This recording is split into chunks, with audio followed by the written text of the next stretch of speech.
I'm going to start this one with a possibly controversial opinion. I think that if you're not using some sort of AI help in your clinical work as a vet, that you might be a little bit negligent. That's a bold statement, I know, but bear with me. I'll defend that statement as we go along in this one. But for now, I am Hubert Hiemstra, and you're listening to The Vet Vault, where I love finding, learning, and sharing anything new that can help you in your career as a vet. And in this episode, I am sharing some thoughts and practical tips on the biggest new thing to happen, possibly in our lifetime, artificial intelligence, and how it might shape what veterinary science will look like in the next decade. Actually, never mind the next decade, like tomorrow. And our guest for this one is nobody. It's just me. Now, let me be clear. I am no AI expert. I can explain AI tools to you in the same way that I can show you how to get a perfect slice of toast from my toaster, in that I can show you which buttons to push and which knobs to adjust. But don't ask me about the magic happening inside that box once you push that lever down. What I am is curious, a little bit nervous, but mostly excited. I've been experimenting with AI tools in my podcasting and my clinical vet work for the past 2 years or so, and I find myself often telling friends and colleagues about the new tools that I'm using and how I'm using it. So I thought I'd share some of that with my friends and colleagues on a wider scale. That's you. So here's what we're going to be talking about. I'm going to start with a vision of what I think a very realistic and a not too distant future of work as a vet with AI tools integrated into your workflow could look like.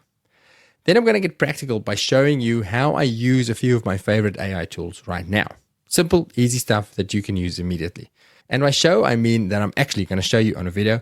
This episode is going to be as video if you listen on Spotify or watch on Spotify, and I'll be screen recording so you can see exactly what I'm doing.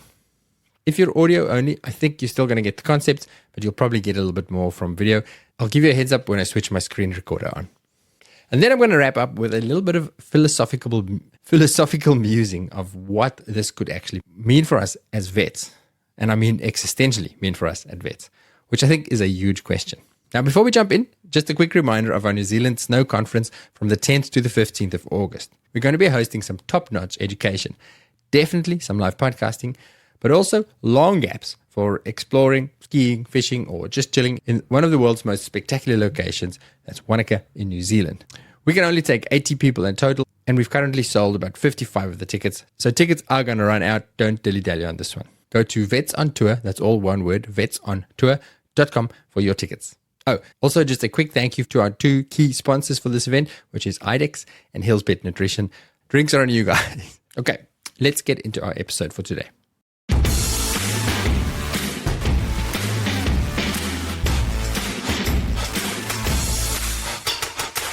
I want to paint a picture for you.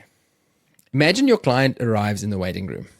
It's a comfortable lounge area, and a smiling front of house team member hands them a coffee and a tablet, like an iPad, not like a blue pill, red pill kind of tablet. Or better yet, your clinic is connected to Vedi, so a scanner at the door recognizes the pet's microchip, which brings up the pet's record on your practice management system, which triggers a message to your client's phone to start a chat, or to the iPad that you've just given them. On the screen on that tablet or on their phone is a perfectly polite AI avatar of the best client care person that you've ever met. Or it could even be your face and your voice. So the AI says, "Hi, Mr. Smith. I see you coming in today because Jax has been vomiting. Before we start, can we just check that we have all of your correct details?" And it goes over phone numbers, addresses, everything. It never forgets to do this, unlike most human CCRs eventually do. Then it goes on. "Now, can you tell me a bit more about what is happening to Jax? When did the vomiting start?" The AI then proceeds to collect a perfect history, never forgetting to ask about their diet, or toxins, or deworming status, or tick preventatives, or any of the other stuff that I sometimes, actually often forget to ask. Or maybe it doesn't even have to ask those questions, because it is built into your practice management software, and it has access to every record of every patient. So it already knows that Jax is not up to date with his dewormers, he's fully vaccinated, he's had 3 skin conditions and 2 episodes of vomiting in the last 5 years. So when Mr. Smith walks in, it just double checks whether anything has changed since the appointment was booked. Then it takes all of that information and summarizes it into a beautiful current history, highlighting anything from the past histories that might be relevant for today's visit. You, as the vet, get ready for your appointment. Or maybe you have a nurse or a tech who does triage for you. Whoever it is, they go to the patient file, and there, waiting for them, is that summarized history with just some key points to note. So AI says to you, hey, Hubert, Jax has been vomiting for 3 days. No diet change, no known toxins, he's a bit lethargic, etc., etc., etc.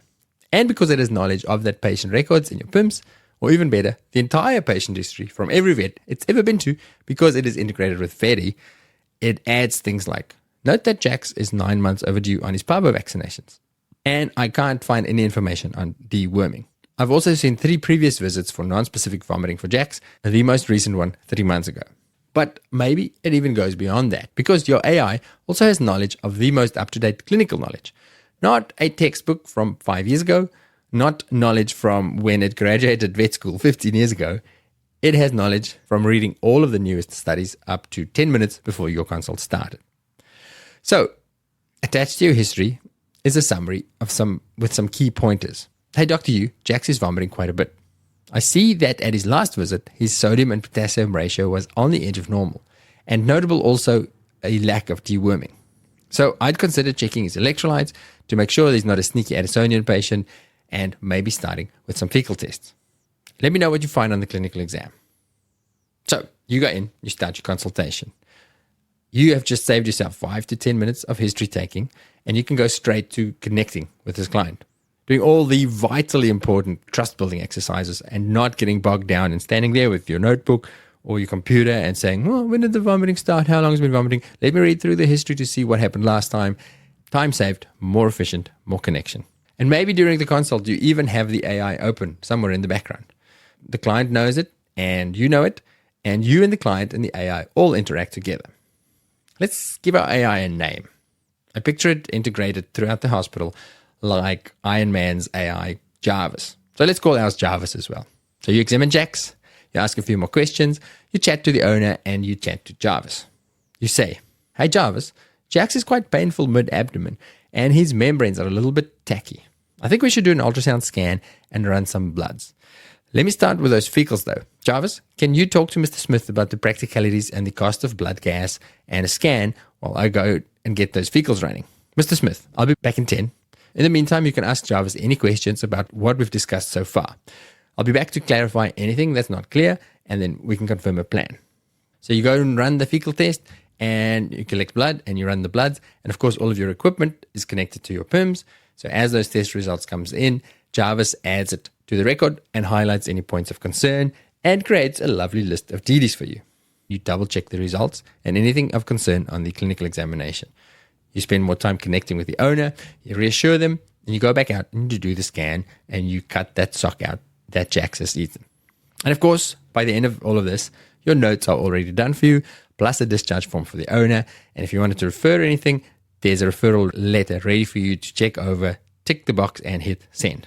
Maybe on that discharge sheet that Jarvis made for the owner, there's a QR code that the owner can scan to chat to Jarvis 24/7 to get their commonly asked questions answered for them. So, how long should the suture stay in? I can't remember what the vet said about when I can give him a Loxicam, when can I eat, what should we feed him? Because you know when you're talking to them in your consult room, they're not even hearing half of what you're saying. Of course, for anything serious, Jarvis will say, let me connect you to our team, or would you like me to make an appointment for you for tomorrow? Does all of that sound like sci-fi, like 20 years in the future? And how does it make you feel? This, what I just described, is not that far-fetched. In fact, most of what I'm describing is possible right now. If you wanted to achieve something like this, you'd have to Frankenstein together a bunch of different AI tools, and it might not be super smooth, but it is 100% possible. But I would bet, or I'd really, really hope, that the guys who make veterinary software are working hard on something like this. If I owned a PIMS company, this would be where most of my resources would be spent right now. And as for how that makes you feel, I am mostly just excited about all the stuff that I'm not going to have to do and about how much better I'm going to get at my job. With the podcast, I obviously spend a lot of time in conversation with people from all over the profession. So that's from owners of the largest corporates to the world's leading specialists, all the way down to the freshest, least confident vet. And there's not one problem that I think can't at least in part be addressed by a good AI tool. From better patient outcomes to better communication to more profitable vet businesses, leading to better wages and less staff burnout. It's definitely not going to magically fix everything, but smart people who care are going to use it to amplify and expedite the things that we do care about. So let's get a little bit more practical. For this episode, I'm going to focus on the practical clinical veterinary work. Like, how can we use AI to help us make better clinical decisions for our patients? Can we trust it? And if so, how are we going to do this? And I want to go back to that statement I made at the start about if you're not using AI, you are being negligent. I'm going to give you an example, or I'm going to give you a metaphor for why I say that. Imagine you are working as a vet in a clinic and you have a textbook that you love using. It's a textbook that you bought 15 years ago when you started working as a veterinarian. And you've got all your notes scrawled in the side, and you know on which page roughly you can find which condition. So that is what you use for your source of reference. Then your boss goes and buys that same textbook, but an updated version. But it doesn't have your notes, and it feels a little bit new and a little bit strange.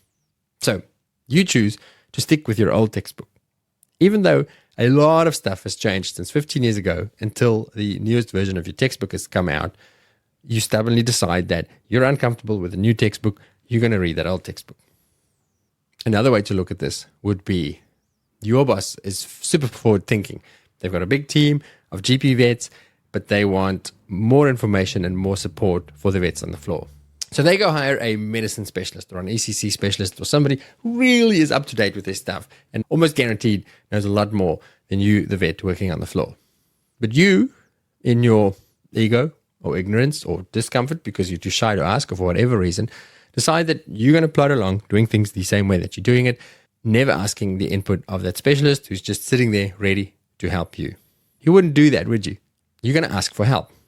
And this, I think, is where we're heading. We're going to have the most up-to-date information and a very smart brain in your pocket or on your desktop and not using it. Like if you make the wrong decision, you forget to check for a DD, you work out a wrong dose, you've missed some update on the clinical condition. Up until now, those things are all, let's say, normal human error that won't get you into trouble. So they're definitely not negligent. It's just you're a human. But if a tool like AI becomes trusted and part of everyday general practice, I think we might get to a situation where not using it could be seen as you are negligent. Right now, you have the fastest, smartest search engine and research tool at your disposal that anyone has ever had access to. But it's not just search. It has built-in knowledge. It knows stuff. We're going to talk about the different kinds of knowledge that AI has and how we can curate it. But for now, let's just say this. For most of us, it's definitely smarter than you. Now, you might be thinking, yeah, but how reliable is it right now? The stuff you're talking about is true, but right now, can I trust it? I've heard that it hallucinates and makes up stuff. Great question. And absolutely it does. A couple of days ago, I asked ChatGPT to help me find a specific study that I'd heard about from one of the podcast guests, and it started giving me really relevant answers with a study name, a date for the study, and a summary of the findings, including details like percentages of the different groups in the study. Very, very super believable stuff. But I wanted a link for the study so that I can put it in the show notes, so I kept pushing for details. Till eventually GPT went, sorry, there was a misunderstanding. Wait, I'm going to read you the response that I got. It said, apologies for any confusion earlier. Upon further review, I realized that the studies I previously mentioned do not exist as described. Very polite. I wish it would just say, my bad, I was messing with you. I totally made this shit up. But there are ways to navigate this. And I'll share a few of the things that I've learned about how to use AI effectively for clinical decision making in a minute. But before we do that, let's look at how reliable the models are now by looking at some data. I spend a lot of time digging into the studies that aim to prove how reliable or unreliable AI is when used for clinical decision making. The data is mostly from HumanMed, and there is a deluge of studies coming out on the topic. Now, one thing that I will say is that a big problem with reading the data on this is that by the time a study is published on AI, it's kind of outdated because the AI model that was used in the study has inevitably been replaced by a newer model that is significantly better than the previous one. Most of the newest studies out there looked at ChatGPT 3.5 or 4. And if you've used 4.0 or 4.5, you'll know that it's a different beast again. Same goes for the latest iterations of Claude, of Grok, of Gemini, all of them. There's a common saying in the AI space that says, AI today is as bad as it's ever going to be. So it's hard to draw solid conclusions. But that's all that we have. So here goes. I was going to give you a detailed rundown of a bunch of studies, but it turned out to be a long and boring part of the podcast. So I've chopped it out and summarized. I will start with one little study that I really liked. There was a study that evaluated clinical decision-making by asking 3 study groups to make decisions on the same 6 challenging medical cases. The first group was doctors working by themselves, who were 74% accurate in diagnosing these cases. Group 2 consisted of doctors using an AI to help them. And they did a little bit better, but not much, with a diagnostic accuracy of 76%. But for Group 3, they took the humans out of the equation and gave the cases to AI alone. And this time, we had 90% accuracy. That is a little bit humbling. If you read the analysis, the conclusions state that the doctors using the AI didn't really trust the AI, and they kind of let their own knowledge override the AI suggestions. So basically, it was a problem of ego. But beyond that study, looking at all the studies that use AI in different scenarios to try and get an indication of how good it is compared to humans, the takeaways time and time again is that a good quality general AI like ChatGPT is about as good and often a little bit better than a generalist physician. Answers from specialists are still generally better than AI. But when specialists evaluate answers from both GPs and AI, they prefer the AI's answer about 65% of the time. It was okay at triage and making treatment plans when provided with initial non-specific histories, but it gets better and better the further down the diagnostic pathway we go, performing best when it came to making final diagnosis, when all of the information of a case is presented to it. There was another study that showed that a specifically trained medical AI scored in the mid-80s on the final medical exams in Germany. And GPT scored 0.1% higher than that.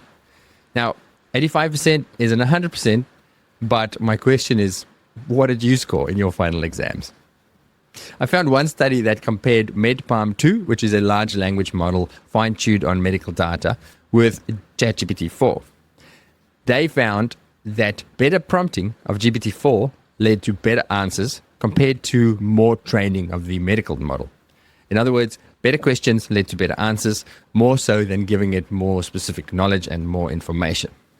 So, what I am taking away from all of this? Number 1, it's far from perfect. In 2025, you still need to understand your cases and have your own knowledge and experience to give you context. Number 2, but it's pretty bloody good. Number 3, it's not a textbook. It is a thinking partner, like having a very smart colleague with you. Number 4, and like with a very smart colleague, the better the quality of your questions are, the better the answers will be that you get.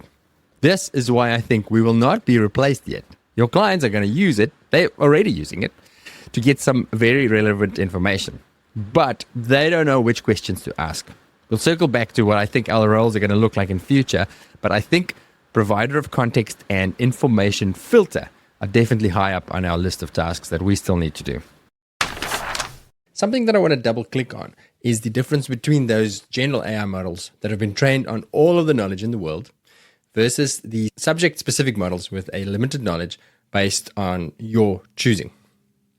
I've made quite a few AI tools for myself for work and also for the podcast. For example, I have an AI that uses all of the show notes from our clinical podcasts as its knowledge base, as its brain really, and nothing else.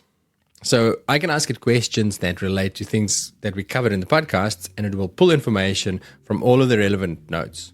It's super useful and mostly really reliable. And I've also asked it to tell me that if I'm asking it a question about something that we haven't covered yet in the podcast, that it should say to me, sorry, I don't seem to have information on that topic. So I have a pretty good idea that it's not trying to BS me with its answers. Another one that I'm finding really useful that I made is an AI assistant that limits its answers to all of the open source small animal consensus statements from the last decade or so. Again, when I ask it a clinical question like, do you have any information on immune-mediated thrombocytopenia, it is only going to look for the most recent consensus statement to answer all of my questions about what's the most up-to-date treatment, how do I diagnose it, all those sort of things. So I can trust those answers. I know where it's getting the information from. By the way, the 2 AIs that I've just mentioned are available to all of our clinical subscribers at no additional charge. So you can check it out at vvn.supercast.com. That's VVN for Vet World Network.supercast.com. So that's in addition to our clinical podcast. So I like these two AIs because I know exactly where it's getting its information from. Versus, as I said before, when I ask an open model like ChatGPT, I worry that it might provide me with an answer from the naturopath's vet blog or a textbook chapter from 1992 that says you should use metronidazole for hemorrhagic diarrhea. You shouldn't, by the way. Which made me wonder, how does those general AI models choose which information to use? So I decided to ask an expert. I asked ChatGPT, when I ask you a veterinary clinical question, how do you decide which information to prioritize to give me as my answer? Here's what it said. That's a great question, and one that is especially important in fields like veterinary medicine, where accuracy matters significantly. Here's how I approach prioritizing information to ensure accuracy and minimize potential harm. Number one, relying on credible sources from training. My initial training includes a diverse dataset consisting of textbook, peer-reviewed journals, educational content from reputable veterinary universities, and trusted clinical guidelines. Information from these high-quality verified resources forms the foundation of my responses. Sounds pretty good. Number two, prioritizing consensus and expert guidelines. When providing clinical information, I give priority to recommendations and guidelines from recognized veterinary associations and authoritative bodies such as the British Veterinary Association, the Royal College of Veterinary Surgeons, American Veterinary Medical Association, and the World Small Animal Veterinary Association. Information consistent with widely accepted veterinary standards, consensus statements, or peer-reviewed guidelines is prioritized over unverified resources. Number three, assessing context and clinical relevance. I carefully consider the context of the question, e.g. species, breed predispositions, geographical factors, current clinical practice, trends. Responses are tailored specifically to your described situations to ensure relevance, practicality, and appropriateness for clinical decision-making. Number four, the recognition and disclosure of limitations. If a question is highly specialized, contentious, or beyond my training data and capabilities, I clearly indicate uncertainty and recommend consulting additional resources or a veterinary specialist. Number five, continuous improvement and caution with sensitive information. The model undergoes regular training updates to incorporate new, verified information from trusted veterinary resources. However, this is not always real-time, so for rapidly evolving topics or recent developments, I strongly recommend checking current veterinary literature or specialist guidance. I maintain caution when providing information that carries high risk, especially where errors could lead to serious consequences for patient safety or clinical outcomes. Number six, web browsing for up-to-date information. If you request information that's time-sensitive or needs verification from up-to-date sources, I use browsing capabilities to access current and reputable sources directly, further minimizing the risk of misinformation. Now that is a pretty perfect answer. That's kind of what you want to hear, right? If it is all true. I mean, I could have just made it up because it knows that's what I wanted to hear as a veterinarian. I've been looking for an AI expert, a human AI expert, to interview on the podcast to see if this answer is actually as stated, or is it just ChatGPT telling me what I want to hear? If you're listening to this and you know different to this, or you know somebody who works in AI programming or training or anything like this, please do get in touch and I can pick your brains on it. I did also ask it if I'd ask it for a web search, how does it prioritize its information then? And it's very much the same sort of information. Prioritize credible veterinary organizations and institutions, and it lists a bunch of them. University and specialist centers is its second source. Then regulatory agencies like the Veterinary Medicines Directorate, the European Medicines Agency, and the FDA, then peer-reviewed literature and databases, and then reputable veterinary resources and trusted platforms. It does not list the VetVault yet. I'm going to have to work on that. Sites that clearly disclose their authorship, which are experts with credentials, and their methodology or editorial standards are prioritized. And then sources that are neutral, objective, and without significant conflicts of interest or commercial biases are prioritized. What I avoid: websites with unclear authorship, poor transparency, or obvious biases, information from blogs or personal pages, and less authored by recognized veterinary specialists, and sites primarily focused on marketing or selling products without robust scientific backing. Again, perfect answer. If that's true, and if it can achieve what it says it's doing, that's pretty impressive. And we wrap it up with what it says are its limitations. It says, despite these careful processes, there remain limitations. My knowledge has a cutoff date, which is October 2023. In my case, that was asking ChatGPT 4.0. Now, while I strive to prioritize accuracy and reliability, occasionally inaccuracies or outdated information may still appear, particularly regarding rapidly evolving fields. This is why your professional judgment and verification from current veterinary sources remain crucial. I'll repeat that. This is why your professional judgment and verification from current veterinary resources remain crucial. So, your university degree is not time wasted, and my clinical podcasts are still useful. You do still need to know some stuff for now. Now, as promised, I'm going to show you a few of my favorite ways of using AI in practice right now in the first half of 2025. First, I'm going to tell you what's working for me when I use open models like ChatGPT, which is what I use most often. But I am going to mention another one as well. I like ChatGPT as a thinking partner rather than just a source of information. It certainly has the capacity to provide information, but I don't 100% trust it when it comes to potentially consequential decisions. In other words, I love it to help clarify my thinking and to help me come up with things that I didn't think about and to explain things to me that I don't really understand, which is really good at. But I'm not asking it to give me the dose for IV insulin or to give me the protocol for treating a DKA patient, or at least not without checking its references, which I will come to in a moment. Let me give you a couple of examples of how I've used it recently, and hopefully that'll demonstrate my thinking around how I think we can use it to get a trustworthy answer, or at least speed up how we find information. So I had a complicated collapse case recently that I couldn't quite get to the bottom of. It had clinical features and test results that kind of fitted with several DDs, but not really with any one particular diagnosis. For example, it had a stonking gallbladder halo and crappy mucous membrane color, but its blood pressure was first normal and then it went high, and it had a slow heart rate. So I wanted it to be anaphylaxis, but the blood pressure didn't quite make sense. So I wanted a recap of what else could cause a gallbladder halo, the DDs for that, and I asked ChatGPT to give me the differentials for that, as well as explain for the first time ever the pathogenesis behind the gallbladder halo. And it was really good at giving me that information. Then we talked a little bit about high blood pressure and low blood pressure and anaphylaxis and unusual forms of anaphylaxis and neurological shock and all sorts of other things that didn't even enter my head. I didn't get to a final diagnosis. I still wanted to chat to a specialist, but for that moment in the clinic when I had to make decisions, it really actually did help my thinking. The key there is that I didn't just give it the case history and then asked it to come up with DDs for me. It's generally not that great at answering vague case questions. I mean, it'll give you an answer, but I don't know if you can trust that answer. But if I say to it, here's what I've got, here's what I found, here's what I'm thinking, but I don't get this bit. Can you help me think it through?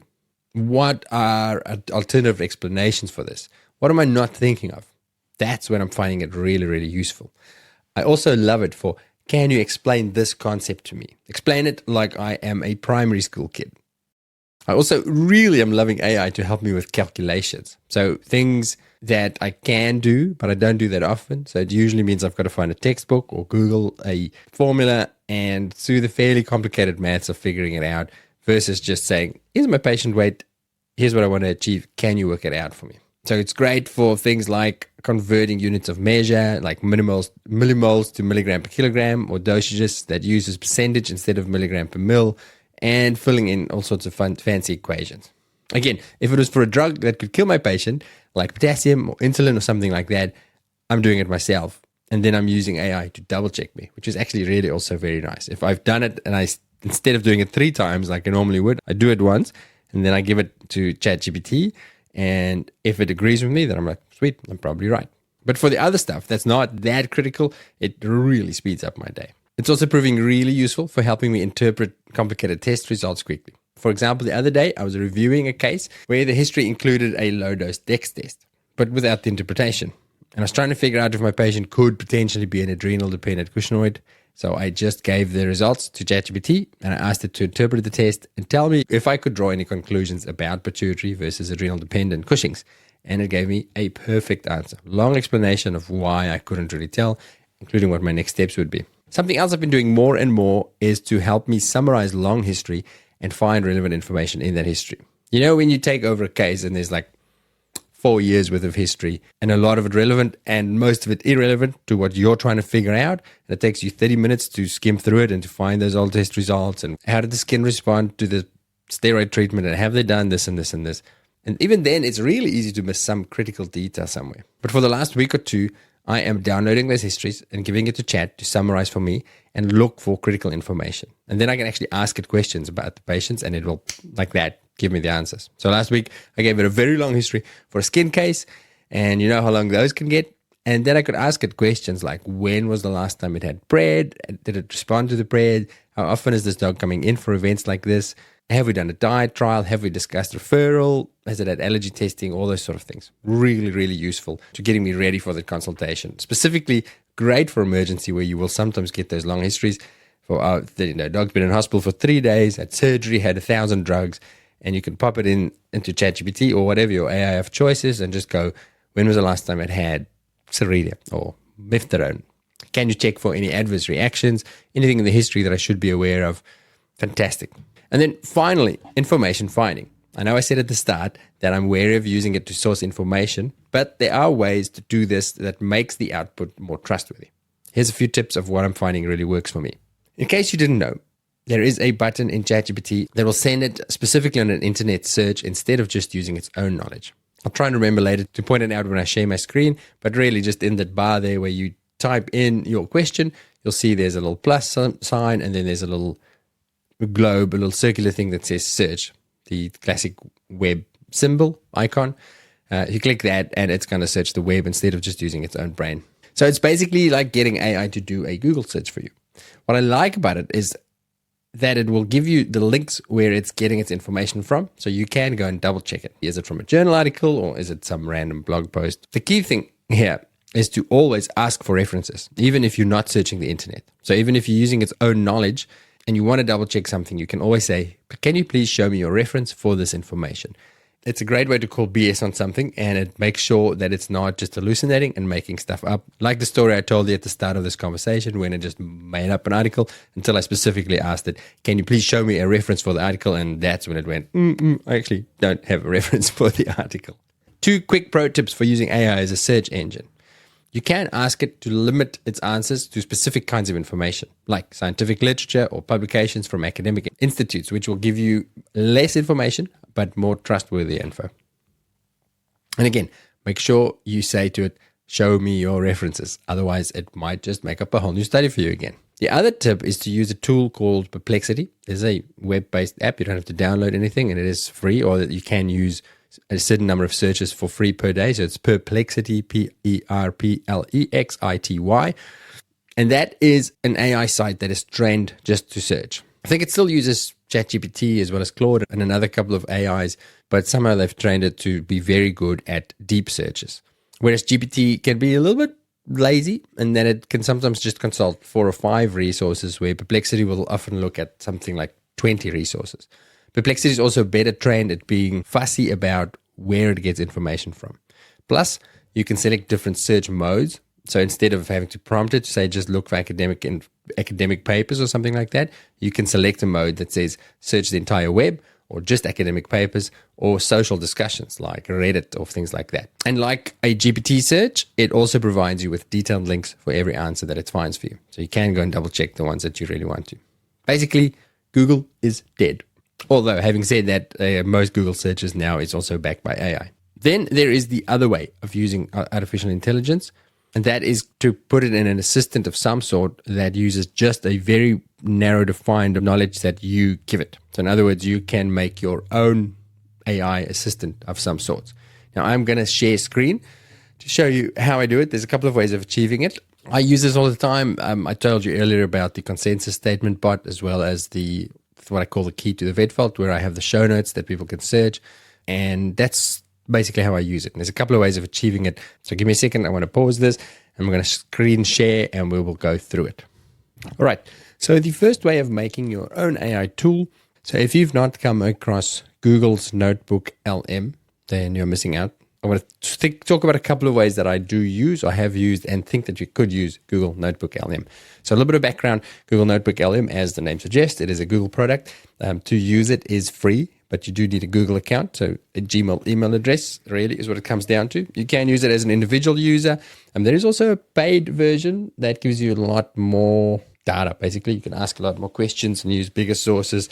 But even on the free version, I can create notebooks, and I can share my notebooks with up to 50 other Gmail users or Google users. So what is Google NotebookLM? This is your home screen. So basically, in simple terms, you can create notebooks of a particular theme And in your notebook, you can provide resources that all fits with that theme. So, for example, that could be a clinical topic. You could even make it a patient. If you have a really complicated case, you can store all of its notes in this particular folder, and then you can chat to it, ask it questions, and ask it to draw on all of the sources of information that you provided to come up with sensible answers for your specific case. So let me show you. Create a new notebook and upload sources here. As you can see, you can add stuff from your Google Drive, so Google Docs or Google Slides. You can provide a web link, which is really awesome. The really cool thing is you can provide a YouTube link. So if there's a cool podcast episode or a webinar or something that has content that you wanted to draw on, you can actually give it that YouTube link. You don't have to even provide the transcript. It will search. I don't know if it makes its own transcript or searches the audio. Again, toaster. I can show you how to push the buttons. Chuck that in there, or copy text, or you can add PDFs here as well. Supported files, PDFs, TXT files, Markdown, and audio. That's new. The audio files are new. So any audio file, fire out. This is huge. So you throw all of your resources in here, and then you can give your notebook a name. So I'll give you an example of something I made for my own use in clinic, nutritional support in hospitalized and critical patients. So I hate working out feeding plans. It's boring, but it's important. And because it's boring, I don't do it as well as I should for my hospitalized patients. So what I did, I went on a Google hunt and I looked for resources, valid resources that I like, PDF files, textbook chapters, and I chucked all of this, added this all to my Google Notebook. Now again, I could even add a webinar or an audio file or a YouTube link in there. If I went to a conference somewhere and they had a live stream that I've got access to, I can put that in here. It has these automated things that are pretty cool. So you can make yourself a study guide. Just going to search all my sources. Okay, so this is my study guide done. So you can make yourself quizzes and with an answer key. So if you're studying for something, I think it's a super useful tool. Let's go back. A briefing doc. Let's say I have a complicated patient, as I said before, long history, and I want just a summary for my patient. It is going to search that, and it's going to make a nifty little summary for me. So here is my summary. So it's taking all those sources and turning it into a single document, a report of sorts. And as you can see, it is quite detailed. When I compare Google NotebookLM to ChatGPT, because I'll show you, you can do a similar thing in ChatGPT. Google is really detailed and not super chatty. It's just facts. And if that's what you want, it's great. If you want somebody who adds a little bit of flair or chooses a personality or talks to you about things, chats to you about things, ChatGPT is going to be the one that I'm going to show you how to make a similar sort of a thing. But facts only, and this kind of suits our profession, really. So now the cool thing that I really like about this is now that I've created this nutritional support in hospitalized patients, I can actually ask it case questions. So I am going to say to this guy, actually pre-prepared a prompt. Let me quickly find my prompt here. So I said, work out a feeding plan for a 14-kilogram dog with sepsis, anorexia for 3 days, feeding via an NG tube, feeding Hills AD. So as you can see in my folders here, I have included, in addition to feeding guidelines and all the RAR requirement things and all of that, I have got the contents for Royal Canin recovery as well as AD with chicken. Those are the two main ones we use where I work. So if I want to work out how much to feed an animal, I can just tell it which food, and it has all the information it needs on that food. So I'm going to go send it. It's going to take about 10, 20 seconds to work out my plan for me. All right, there we go. Based on the source provided, here's a suggested feeding plan for your 14-kilogram dog. Then it's going to go through, calculate the resting energy requirement, and it shows you the formula that it's using. So it thinks through the plan for you, so you can see what it's thinking. And all these little numbers are references from the notes, which is amazing. So it shows you which documents in your folder it is drawing on to give you the information. And you can go double check it if you want and figure it out for yourself. And then it is taking the Hills AD information and working it out, chunking it into that formula there. So then we have a detailed plan. It says day 1, provide a third of the calculated daily caloric intake with 2/3 water dilution. And it's going to work it out for me, blah, blah, blah. Day 2, day 3 plan. Feeding method and frequency. So for a 14-kilogram dog, this would be maximum of 140 to 168 mils per feeding. So it's a completely detailed, worked out plan, much better than I've ever done in my entire career. It talks you through tube management and important considerations. I wonder if I could summarize this, because that's actually a little bit too much. Let's ask. So I'm saying, can you summarize this into a quick reference guide for my nursing team, just showing volumes and frequency for the next 3 days. Shoot. And it's done exactly that. A very short thing that I could print out and stick on a cage. Isn't that amazing? So that is Google's notebook. I use ChatGPT for a lot of things, and I'll show you how and why in a second. But for this, I'm even thinking for practice protocols. If you have protocols around finances or client complaints or anything like that. Oh, the other thing that I didn't mention, kind of don't want to mention it because it's too cool and it's going to put me out of business one day as a podcaster. But you can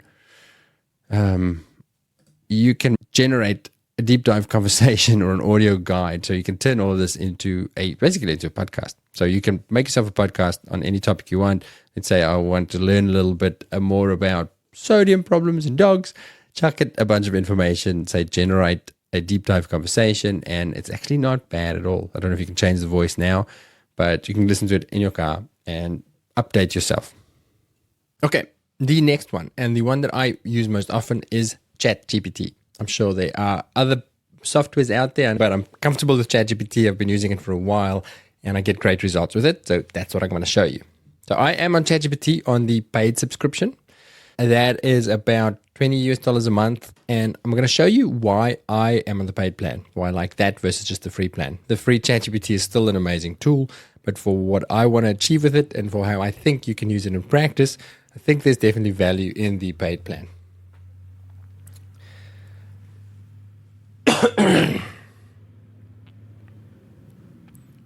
So the first and main reason why I prefer the paid plan is something called MyGPT. So let me show you what I mean. So if you logged in to ChatGPT, usually you'll have just like a chat history there on the side. But if you look at mine over here, I have a list of fixed things there. And so these are all assistants, AI assistants that I made for myself using a specific data set for the ChatGPT or for the AI tool or assistant to use as its brain. So very similar to the notebooks that I just showed you in Google, in that you can create a task-specific tool that draws on information that you provided. So why do I use ChatGPT rather than NotebookLM? Why pay when there's a free version out there? There are a couple of reasons for that. One is just kind of convenience. I'm already spending a lot of time doing other things on ChatGPT, and my ChatGPT account knows me and my work. I've been using it for 2 years, so I don't have to keep telling it who I am and what I do. It remembers it. So it's kind of tuned to me and my style and my work. The next reason is multifunctionality. With ChatGPT, I can send my queries to the internet. It can write stuff for me. It can help me problem solve using its own brain versus just the stuff that I provided it, versus the notebook, which is a lot more specific and a lot more robotic almost. On ChatGPT, when I make a specific GPT, so in a specific assistant, I can also tell it exactly how I want it to respond, in what kind of format, and what the exact output should be every time that I interact with that specific tool that I've created. And then the last thing is the ChatGPT app. It makes how we interact with it a lot more versatile. So I can type something on my Mac, and then I can pick up that same chat on my phone on the app, and I can talk to it like a person, or I can show it a picture, or it can read text for me. I can record onto it, or I can even ask it to make me a picture. Its image creation in the last week or two has just skyrocketed to a next level, or make me a graph or summarize. So I just find it's a lot more versatile versus NotebookLM, which is very task specific. So let me show you how to make your own tools in GPT. But before we start with making a GPT, I'm going to give you a pro tip. And that is around prompting. So prompting a GPT correctly will make a big difference to how it performs. So you need to tell it exactly what to do, exactly what the outcome should be, what to avoid, all those sort of things. And doing it in a sensible, structured, detailed way is actually quite time consuming. Not days and days, but you're going to spend a good half an hour or an hour or so creating a great detailed prompt. So here's my tip. Before you start building your new assistant or tool or GPT, get ChatGPT to write the prompt for you. This way you can just brain vomit all the things you want to achieve, and you can even do it in a conversation instead of typing it. So again, on the phone app, and you can do it on your Mac as well, hit this little speech button. So if you look at my screen, that over there will let me talk to ChatGPT instead of typing. And I would just start saying, hey, I need help with creating a detailed prompt for a new GPT that I'd like to create for myself. Here's what the tool needs to achieve for me. I'm going to provide it with this kind of information. I want it to answer me only using that information, or alternatively, I want it to use my information, but feel free to add to the answer using your own knowledge or knowledge from the internet. You can pick what you want to do. Add to it to say, here's an example of my ideal answer. Here's a template that I'd like you to use every time. Avoid doing this. Never say this. Keep your tone friendly or make it highly professional. Anything really that will help you formulate that prompt nicely. So again, brain vomit, talk to ChatGPT, give it information overload. And then you say, can you turn what we've just discussed into a detailed prompt for me that encapsulates all of this in a structured way that will give me reliable outcomes every time? And boom, it's going to make you a lovely prompt in 30 seconds. You just copy that and use that as your instructions for your new GPT assistant. So now we have our prompts. Here's how we build our own GPT. I'm going to say explore GPTs. So I'm logged in here on my paid subscription. I actually have a team subscription, and I'll tell you why in a second. So explore GPTs. You are going to say create. And there's two ways of creating. Either configure is where you manually do it yourself. So if you have that lovely prompt of yours, you're going to give it a name, test, bot, and you're going to give it a one-sentence description. So let's say practice soaps. And I'm going to say store and recall all of our standard operating procedures, blah, blah, blah. You get that? I'm sorry, terrible. That's why I like to talk instead of type. As you can see, I'm dyslexic when I type. Then this is where you're going to copy and paste the prompt that you produced earlier. So bang it in all there. Next is your knowledge base. So whatever you wanted to draw its information from, you're just going to say upload files. So you're going to click on that and drop and drag or download from your computer or wherever it is. Multiple files, long PDFs. And that is going to use that then. It's going to look at that information every time you call on that specific task. So for example, I built myself an email assistant. So I have a bunch of emails that I write fairly frequently. Same sort of email, but not the exact same email. I used to use an email template and then just fill it in. Now I've given all those templates to a GPT and they all have a name. So now instead of writing that email, I will just go to my GPT and say, please write an email to Jane. She's a new guest on the podcast. Please use my Thrive podcast episode, new guest template. Here are the topics we get. So I'll fill in all the extra details and boom, it spits it out for me in an email that is almost good to go. So anything like this is where you're going to upload your files. Capabilities. Do you want it to be able to search the web? If I want mine to just look at my references, so my clinical tools that I build for myself, for example, the consensus statements assistant, I switch off web search as I don't want it to go looking for its own information. Canvas, I'm not going to get into. It's just the format that it gives you the answer. Canvas is a format where you can co-work. It's almost like a Google Doc that you work on the document with GPT. But if you just want simple answers, you can switch that off. Do you want it to be able to make pictures or not? Most of mine I do not. Code interpreter and data analysis I always switch on because I really want it to be able to look at data. I think that's the right answer. That's what I always select and it works for me. And that is really it. It is as simple as that. That's the one way of doing it. Or you can do create and it will just talk you through it. That's what I did before. I actually find I get there faster if I just use the configure option. But using it that way is maybe a great way to start. But if I know exactly what I want, I don't need it to handhold me and namby-pamby me through the whole process. And once you are done with it, you just say create. And then it's going to ask you about sharing options. So who do you want it to be a tool just for you? Do you want it publicly available or just for people with the link? And that really is as simple as that. You can always go back to it. So I'm going to go back. So if I say, so let's say my email assistant that I talked about earlier, I can click that down button and I could just click edit it. And then I can change my prompt there, or I can add more files to it. I can just upload more files there, and you change anything and just update it over there. Or you can share it as well. There's the share button. And is it available just for myself or for anybody else? So this one is obviously for me, my personal email one. And when you're done, you just say update, and there it is ready to roll for the next round. Quick note on the team subscriptions. Why I like the team subscription. I have an assistant that works with me, and several of these tools I want her to be able to use as well. So I make a tool and then I just make sure that she has access to it as well. That means we don't have to double up. So for example, in a practice scenario, if you have the practice GPT or the practice ChatGPT account, I think it's about 20 US per person per month as well. And you don't necessarily have to sign up everybody. You just need to make sure that different people can log in from different places. With the team account, I can keep a lot of this private and my chats stay mine. So I can still use my team account as a normal ChatGPT. It doesn't have to be in this. I can still ask it problems about my psychological problems and use it as a therapist. And I don't necessarily want to see the rest of my team see those chats. So those will remain private. But anything that I share with them, they'll have access to as well. One other cool thing, I'm pretty sure this is part of the normal paid plan, not just the team subscription, but either way, Projects is a pretty cool tool as well.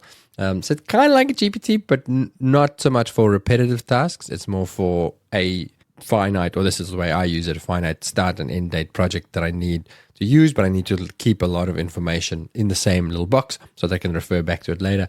So you just make a new project. And so, for example, for Vets on Tour, for Wanaka, I've made a project over there.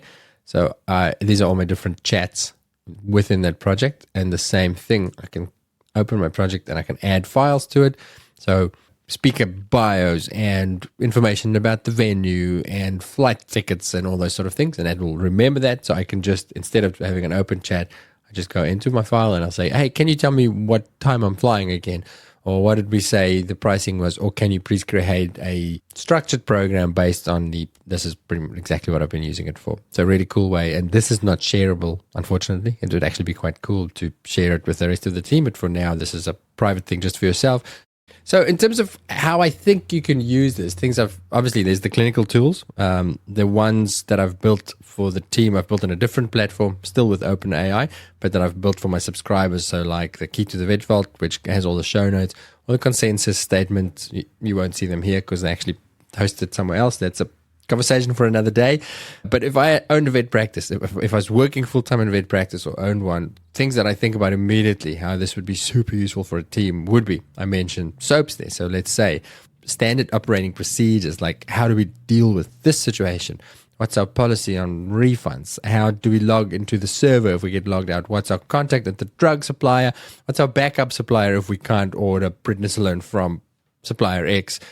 How does the CBC machine work? What are the error codes? All the information. Onboarding procedures. Where do you order a name tag from? All that sort of stuff that, 10 people in the practice know little bits of that. You can chuck it all in one GPT that all the team has access to, or maybe on one computer at work. So instead of having to call the practice manager and say, hey, June, I don't know how to do this. Who should I call? You can just go in there and say, I have a client brought some medications back. What are our practice protocols for returns? Boop, and it's going to pop it up for you and tell you. And then you can say, please drive to polite email to Mrs. Jones to say that unfortunately we can't take back the prednisolone we dispensed a year ago. And here's why. That's what I think. I mean, I have this idea of even having, for example, on equipment in the practice, putting QR codes that link to this particular GPT. There are ways of doing it. My mind explodes when I think about all the possibilities for this. And once you start playing, you'll have the same experience if you're not using it already. And I think just the most useful thing. The thing that I get stuck on, or that I'm thinking more and more, because you're going to be seeing ads for all these AI tools. I can do this. I can take your notes. I can do your finances. There's all these amazing AI tools coming onto the market. But they all cost. And they're all subscriptions. And by the time you've signed up for 10 of them for $20 a month or $10 a month or something, you're going to be paying a lot for all your tools. So why I like making my own things, and I say make, it makes me sound really clever. As you just saw, it's super simple. Where I can make my own things, I have one subscription and I can create my own tools that are task specific for me, for my needs. They might not be as whiz-bang as some of the other ones, but it does the job for me, and it is one single subscription. So basically, I'm being a cheapskate, and I can customize things to fit my exact needs. Otherwise, there's a lot of redundancy in some of those things you're going to pay for. So basically, MyGPT, for any repetitive task or for any bank of information that is large and hard to search, GPT can do it for you much, much easier. So I said at the beginning, I'm going to wrap up with a little bit of a thought experiment, a philosophical discussion about, going forward, what our role as vets are going to be. So up until now, we were the guardians of information. We were the walking textbooks and the libraries of experience. And that is being taken over by a very large brain that knows everything about everything and can rapidly assimilate information from many resources and come up with a sensible answer. So what's our job going to be? Does veterinary science still need veterinarians? Think about it. Nurses and techs are increasingly already taking over the day-to-day small procedures like taking blood and making smears and doing x-rays. So a good AI can take a history and tell a nurse which test to do or what to look for, ask for the results, and then come up with the answers. Maybe not today, but soon. So what am I going to do when I go to work? I'll give you my opinion, but I would love to know yours. So here are some of the things that I think about. The first thing is, will we still need to have knowledge? If AI knows everything, then do I need to know shit? Yeah, right? Do I have to spend so much time at university learning a bunch of facts? I think the answer is yes. Not so that we can be the source of information, but more so that we can be the curators to decide what's relevant. You need someone who can contextualize that fire hose of facts that is currently just coming at us all the time and is only going to get worse. You need to be able to shuffle the puzzle pieces around to make them fit in a picture that makes sense in that scenario for that patient.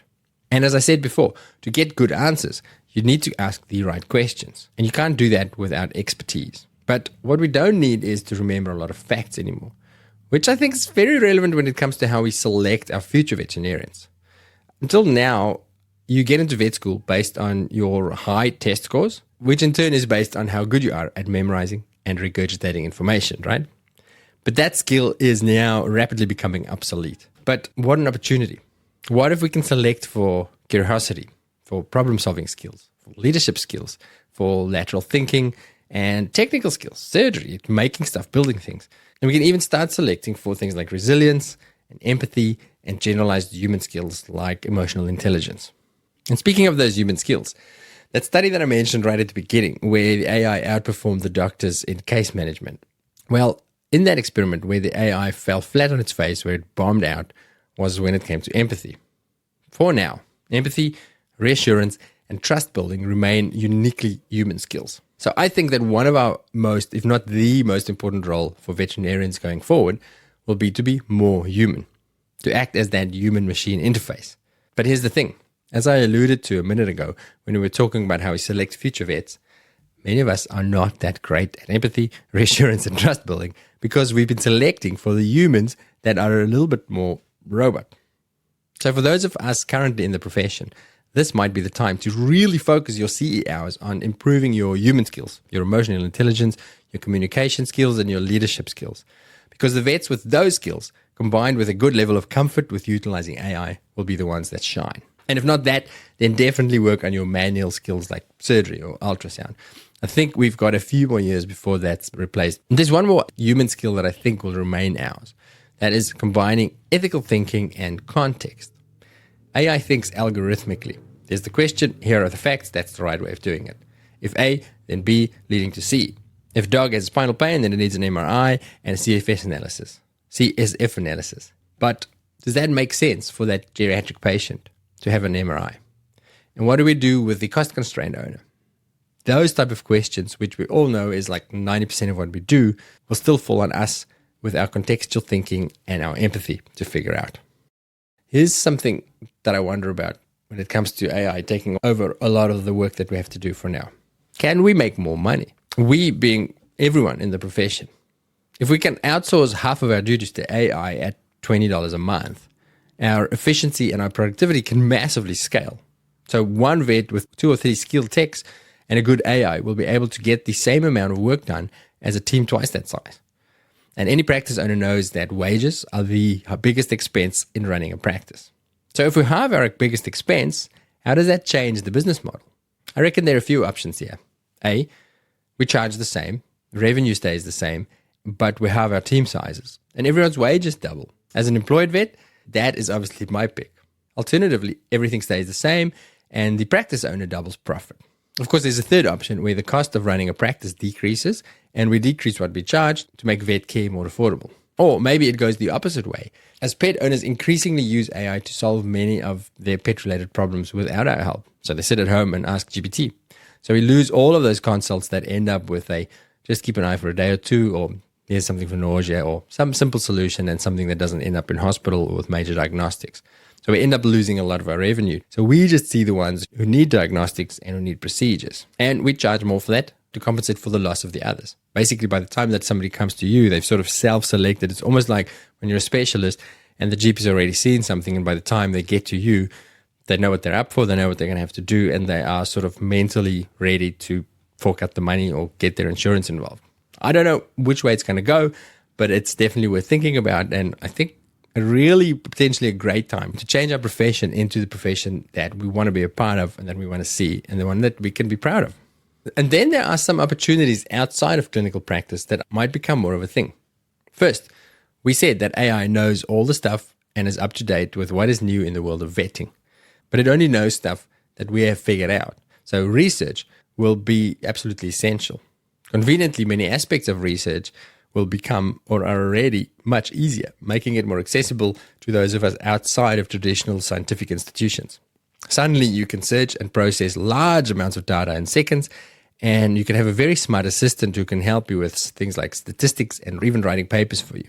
But what we do need more of is curiosity to want to figure stuff out and the drive to do it. I personally think that the rate of progress on veterinary science, like in medicine, will exponentially increase, ironically making the need for a way to keep up to date with all of this progress even more acute. Okay, I think that's me done. This episode has taken me 3 times as long to put together than I originally planned, and it's also 3 times as long because there's just so much to talk about. And every time I thought it was done, something new and shiny would pop up that would make me add something or take something out. But we're going to pause it there. Again, the more I talk to people about this, the more I realize that we are all in the same boat and we all have a bit of FOMO or a lot of FOMO because we know that it's something big, but we can't keep up. So maybe an AI for Vets online community where we share our trials and tribulations and have a think tank for new ideas is a solution. If you think it's a good idea, send me an email at info@thevetvault.com. That's info@thevetvault.com, or fill out our contact form at thevetvault.com. Thank you for listening, and we'll see you next time for a normal episode, back to normal programming with me and a guest.